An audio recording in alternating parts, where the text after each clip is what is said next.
C'est un temps d'écoute et de parole pour partager avec d'autres votre joie et vos attentes. Aujourd'hui, je propose qu'on fasse un petit peu connaissance et que nous apprenions un peu de chacun sur son désir d'engagement dans le Seigneur.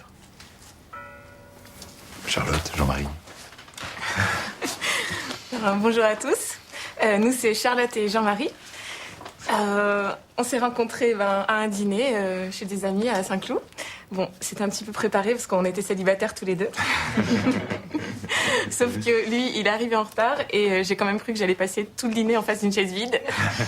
Mais en fait, non. Et quand il est arrivé, c'était le coup de foudre et on s'est plus quittés. Et j'ai jamais plus dîné en face d'une chaise vide. Ah, et aussi, on est des passionnés de chevaux. Ce qui a été dur pour nous, en fait, c'est que nous n'étions pas de la même paroisse. Et qu'il a fallu faire un choix. Donc, j'ai fait mon premier sacrifice. Et nous voilà. Très bien, très bien, très bien. Sophie. Oui.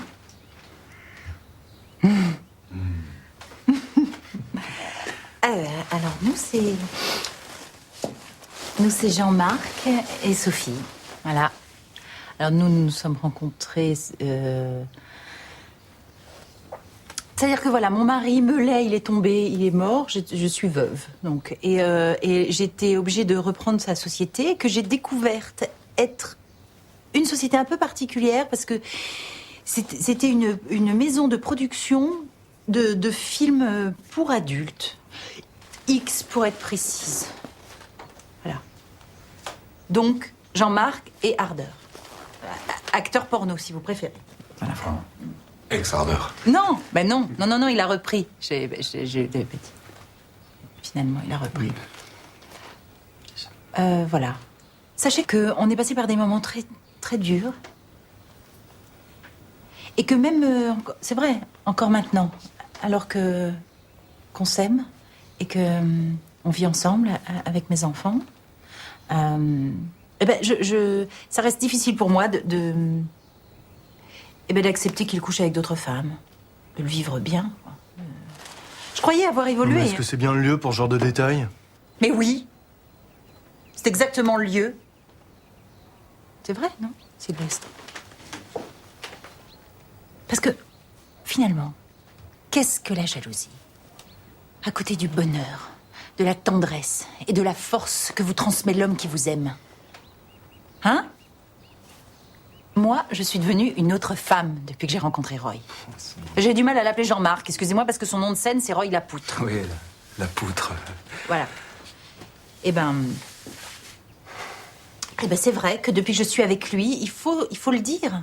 J'ai découvert le plaisir. Oui, le sexe. Le vrai. Je n'avais connu, pour ainsi dire, que mon mari, qui par contraste avec son métier, probablement, me traitait comme une rose délicate, sous une cloche de cristal, enfin, avec respect.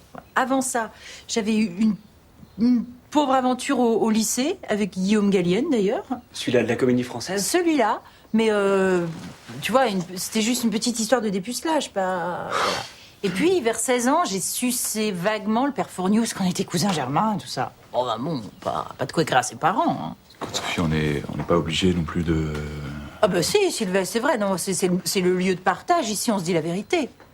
Non? Oui, tout à fait. Et d'ailleurs, je vous précise que ça n'est arrivé qu'une fois. Je suis rentré au séminaire juste après. C'était juste après? C'était juste après? Ouais. Ah non, attends, parlons-en un peu. Non mais c'est pas rien. Tu veux dire que c'était si mauvais que ça? Oui, bon, Sophie, je crois que on en a assez appris sur votre couple. Et on va passer à quelqu'un d'autre. Martin, par exemple. Bonjour. Bah nous, c'est Martin et Delphine. Bonjour. Bah moi, j'ai jamais été sucé.